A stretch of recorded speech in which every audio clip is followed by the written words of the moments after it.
Well, good morning, guys. Welcome to my End of Dragons review for day 3. So I spent a good many hours playing End of Dragons yesterday. In this video, I'm going to be recapping my most prominent, biggest observations and experiences. This, just like the previous 2 videos, are spoiler-free. That'll probably end fairly soon. I'll talk more about that towards the end.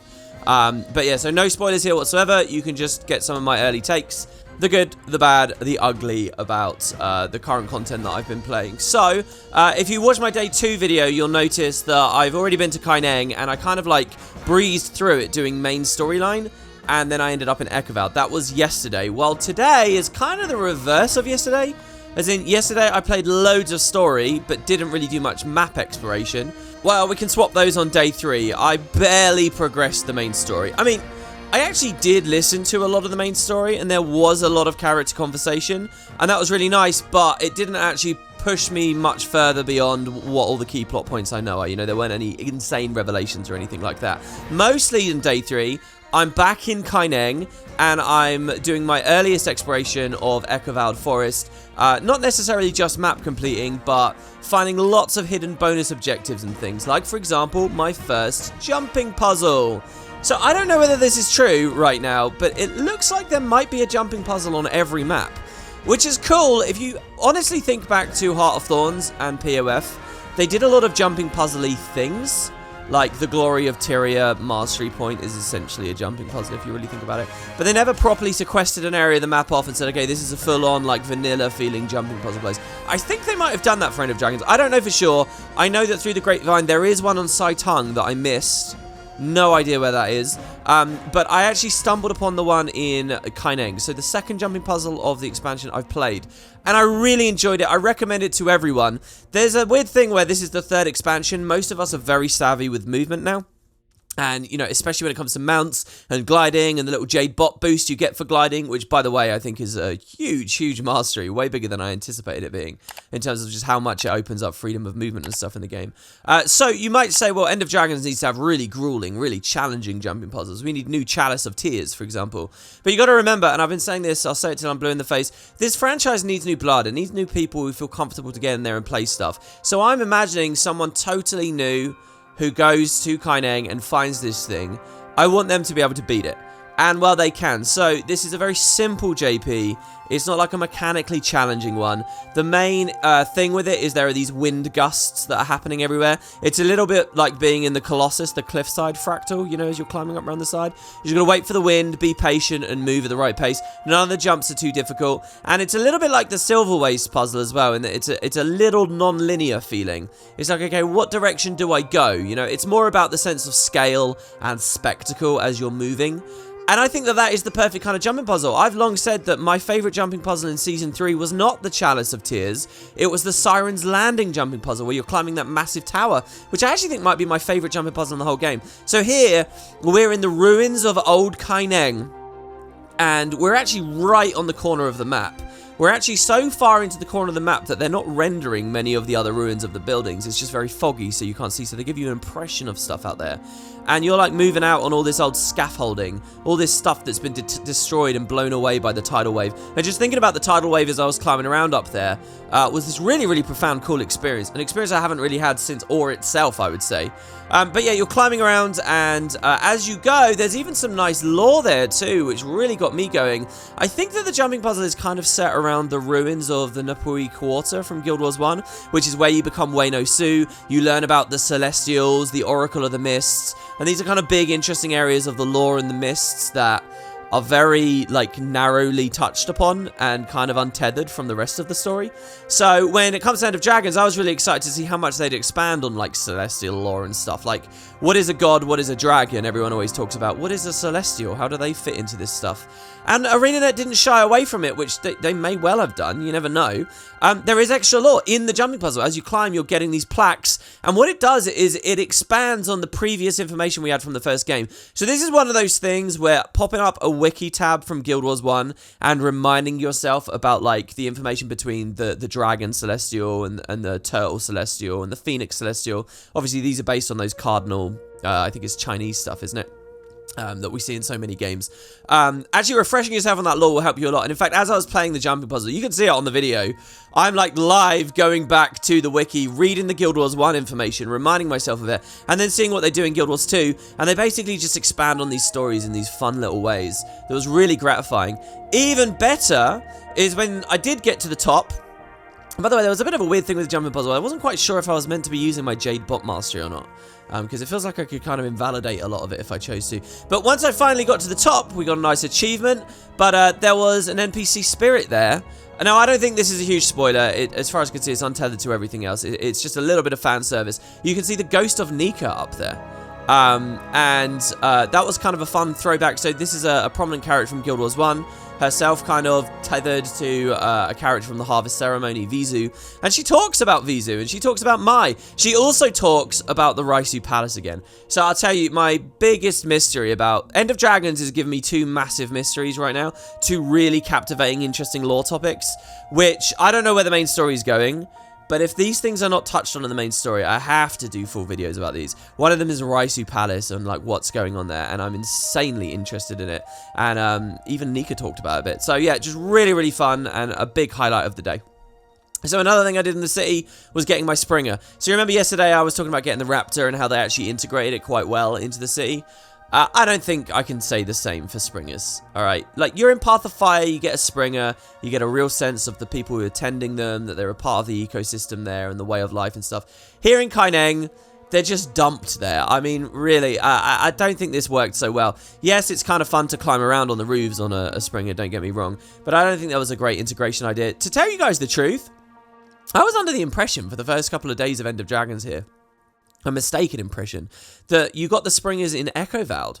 I thought that made sense to me, because it was like you would get 1 mount per map. You'd get the Turtle in the 4th map, you'd get the Springer in the Echo Vald, you'd get the Raptor in the city, and you'd get the Skiff at Saitung. There you go, you get a big upgrade like that every map. But apparently they just kind of threw them in here as well, which didn't feel too good. I will say that the heart itself, to collect one, did have a lot of fun things going on. I mean, I think the main story doesn't even lead you to the Springer. The main story leads you to the Raptor. It leads you to the Skiff. It doesn't even lead you to the Springer, I don't think. But the heart itself was fun. So this is a part of the city, a slum area of the city right next to Old Kaineng. So it's got serious problems with the undead. And you've got this really, like, cool idea of these impoverished people suffering in these horrible ramshackle houses. And they have undead grubs in their roofs. And so you get on the bunny and you, like, smash into the grubs to take them out. You also do this really fun thing. They've got this idea of undead crows, that because of the nature of their undeadiness, they just can't stop flying until they are completely out of energy and they die, or their just body gives out. So you got to get rid of the undead crows, and you got to jump up real high on the Springer to grab them. Unfortunately, I saw other players were just invalidating this with the Sky Scale, as you can invalidate so many meaningful experiences in Guild Wars now with the Sky Scale. You could say people have earned that because the Sky Scale takes a while to collect or whatever. For many of us, it was years ago now. But at least they do have an achievement where if you do it properly with the Springer, you actually get an achievement progress. So you will have to have a bit of the real experience, so to speak, which I quite like.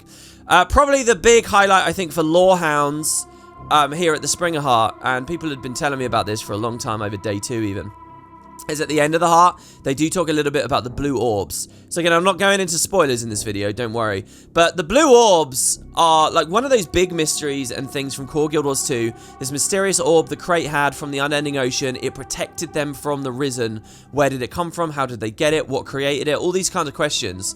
And well, End of Dragons does touch on it, and it's funny, you kind of have to go off the beaten path to see it. I think that this is like Golden Path material. I think that this is something that, you know, could have even had a big thing to say in the main storyline. Maybe it will.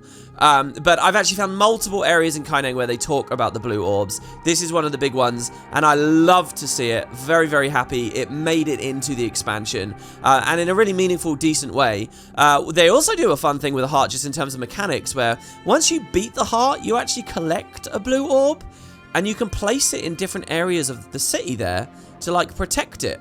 So you've kind of got this weird, cool feeling of, over the days that you redo that heart, you're building that area of the world up and helping its defenses and stuff, which is really nice. I like it a lot. I think MMO players are going to instantly sneer at it and think of it as a daily gate or whatever, but, you know, it's not a super substantial part of the game. It's just like a nice extra bit of flavor that you can participate in that area of the map to, you know, kind of really feel like you're helping these people out on the long term. And I think it's a cool thing that maybe I'd like to see in other hearts too. But anyway, so there we have it. Talking about the blue orb and extra exposition and mysteries and so on. There is another area of Kaineng I only just visited on day 3. The Ministry Archives. It's a place filled with lore. Lots of books that you can read. Kind of like the equivalent of the Dermot Priory Library.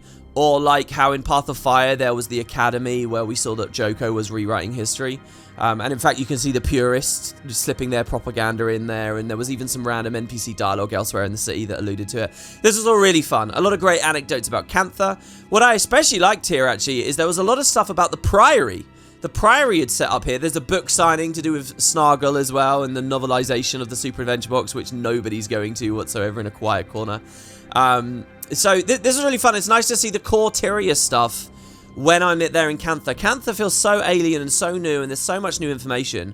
And what they do, especially with Cantha, is it's like real world, you know? It's like real world bureaucracy, real world understanding of like they'll talk about deltoids, like they have a real understanding of like human physiology and muscle groups, and, you know, they talk about anaphylaxis and stuff. It feels like a whole new world. It feels like real life, just like transposed into what was once a, you know, medieval fantasy setting. So Cantha feels very bizarre in that way.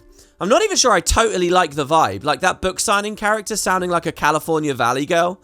It kind of feels too far almost sometimes to me, but, you know, it's alien and new, which is the main thing you want from Cantha, I think, and they did achieve that. And then you have this great moment where suddenly we're talking about Ogden's Stonehealer in this area, and we're talking about the Priory. And, like, whenever I see, like, an Asura who's got, like, a classic golem standing next to all the Jade Tech stuff, it's just, like, this really nice regenerative, like, breath of fresh air. I'm like, oh, yeah, this is Tyria. And it's cool to sort of see the two things connect when they do. And there was a lot of information about Ogden here, funnily enough. Not much about Gix, which is curious to me. But, yeah, just generally good books. Not too many, I will say. Unlike the Dermot Priory Archives. They're kind of a bit more restrained. There's not an insane amount of reading. And you might think that I'm saying that as a criticism. I'm actually not. The truth is that Cantha is full of lore everywhere. And all these crazy hints and cool things. Another thing I did in the city was a secret hidden vault where you have to reunite two lovers. One was of the Amphar, one was of the Jade Brotherhood. You know, a bit of a Romeo and Juliet thing going on there. And you find out that they find a safe haven in this vault low down in the city. And then I think the tidal wave hits them and they die. And there's like this cool little thing. And there's all this lore all over the place, everywhere. The fact is that neither Heart of Thorns nor POF had this lore book UI to leverage. The lore book UI was added in Season 4, right at the start. So we've never seen an expansion that can just go hog wild with this stuff. And because it's everywhere, you don't need to have it all consolidated in this one little place, the Ministry Archives. But even with that, there's a good amount to read here. Just the right amount, actually, I think. Before you get fatigued from reading too much, you've kind of seen all the material and you can move on. So fun stuff. Okay, we're getting a bit lore and story heavy. Here's something for the gameplay crowd. The meta. I have now done the second meta too. So I've done both of the starting metas. This meta was very close in quality to Shinji, which, if you watched my review of yesterday, I actually didn't have a very high opinion of. So, no, I don't have a very high opinion of the Kaineng meta. Now, in terms of, like, the effects of the meta, you know, if the blackout goes through, you do see all the lights go out, or most of the lights go out. And there's a really cool vibe. I wish they went further with it and, like, darkened the whole screen with post-processing or something so it felt really black. But there is a bit of spectacle there in terms of the consequence of the meta. As the meta is going along, you see all the lights flickering and stuff, which also feels really cool. But in terms of the actual game mechanics, I'm not convinced here, guys. So once again, there's kind of the whole empty map thing. So I put my tag up. We got a lot of guildies together. Thank God we have a big active guild and a lot of people to come and play all this stuff. Instead of Shinji, there are 2 lanes this time. Not 3 lanes, 2 lanes. So I essentially saw half of the meta in a sort of respect, because I did one of the lanes. There is a very elegant concept going on here, where essentially you just run along the lane, following Mao, as he, like, tags all the different areas. And the elegant concept is, whenever you claim a place, you actually want to leave a couple of members of your Zerg back to defend it. Now, this is a very simple principle that I think should have been in play in dynamic events and metas ever since launch. Like, this was perfect for even going back to, like, running down the Penitent Pass in the Cursed Shore and any number of meta events where you're progressing through a map capturing territory. So as the Zerg goes along, it's getting weaker and you're assigning these resources backwards. That's happening in 2 places at once across the map. Eventually, the Zergs converge and you have a big boss fight. in a lab. The boss is pretty cool. It's at least a unique looking boss. We actually saw it on pre-release press. The devs actually already showed us what this fight looked like. To actually play, it's pretty boring. There are like 3 break bars the entire fight, and they seemed like pretty easy break bars to get through. I don't know, I was playing a very break bar heavy build, and we were using the Drizzlewood EMPs, so maybe we invalidated a bit. But there was so much of that fight where I had nothing really to focus on or do. I was just DPSing, just stacked together, hitting it, and just desperate for a break bar to come up, because I had all these crowd control cooldowns, which were a huge component of my build, and I had nothing to use them on, because they were so irregular. I don't know if the boss does something really fun if the break bar fails. But it wasn't that engaging. There are also a couple of split phases where you have to take some batteries out. But it's not like cool, complicated stuff where you go really far, you glide away to a new platform or something. It's like you step slightly to the north or the south, and then you step slightly back to the boss. So, a bit disappointed, I have to say.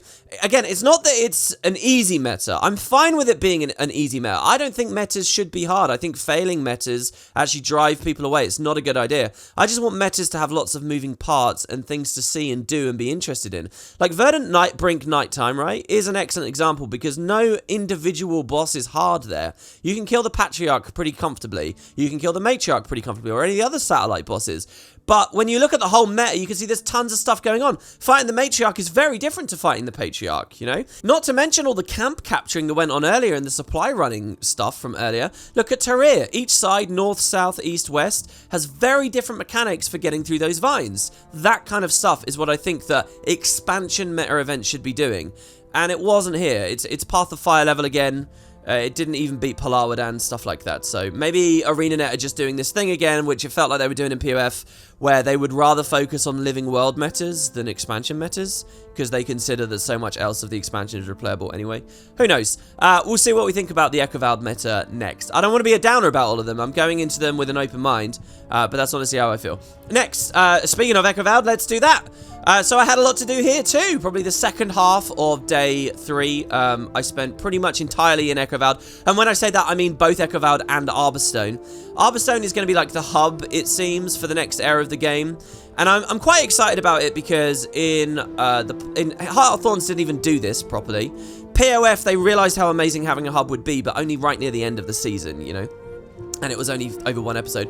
Icebrood Saga, they tried it with the Eye of the North, but again, it wasn't an expansion. Here, for the first time in Guild Wars 2's history, we have a map that is a hub that presumably we can build up in the expansion itself and even in the season following it.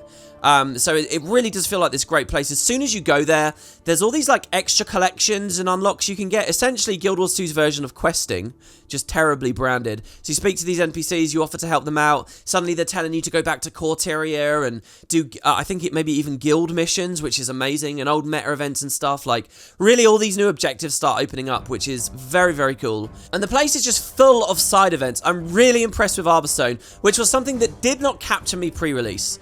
The zip lines around there are great. They'll take you over like enormous forest chasms to like secret feeling areas, or zooming through the whole room. There are like these special teleporters there. There's a Tanakai temple style spirit communion area. It looks like I'll be able to build up, which has a lot of great lore about old Canthan stuff and the Vindicator NPCs here. And just the nature of having a Vindicator of Revenants that are channeling legends we might not even have access to is touched on there, and is touched on in other areas of End of Dragons, as some of you guys are obviously familiar with. There's a jumping puzzle adventure type place that they talked about in the pre-release stream, and I thought I'd just breeze through. Like, I even forgot about it, really. But when I got there yesterday, I actually couldn't beat it in my first 2 attempts. So I'll be going back there today, and I'll try to nail it today. There's just all sorts of stuff hidden around. Pre-release, I was not interested in the idea of building this place up. And while I still think it's a crap use of an already crap mastery system, I'm super game for actually doing it now that I'm here. Talking visuals for Arborstone and the map in general. Now, this one's a mixed bag. Generally speaking, my view of the map has returned to my impression from pre-release, which is that it's not great. I think the place is way too open to feel like an enormous, beautiful forest, like on some massive new scale that we haven't really seen. Or even on the scale like we kind of get a sense of in Bitterfrost, right, years ago. I also think it's too dim to feel like it's like Verdant and we really get to embrace this fantasy of life coming back.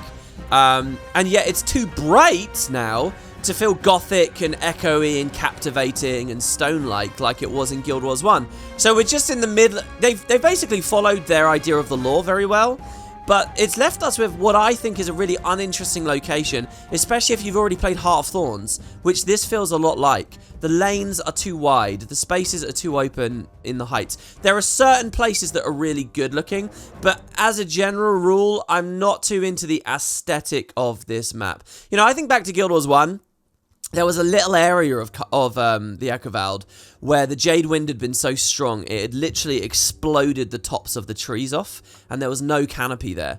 And it was really profound to be there and get that feeling, because it was so different to everywhere else in the Echovald, you know, with all of its massive cathedrals and things built into the trees. Like, we don't even really get that very much either. The idea that these trees have things and people living in them en masse, like you did in Guild Wars 1.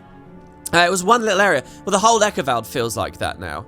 So pretty disappointing, but at the same time, I've been so wowed by Kaineng, and I've been so wowed by Saitang, and this does have little places that look incredible. Still, my overall impression of the expansion is very high in terms of like visuals and aesthetic.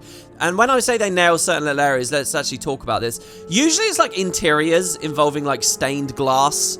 You know, everyone's talking about how green this expansion is, but on some occasions, especially here in the Echovald, you'll hit a place that is so colourful and gorgeous, and it's not green at all, it makes my head spin. Like, some of these rooms filled with blue, oh my god, they're so good!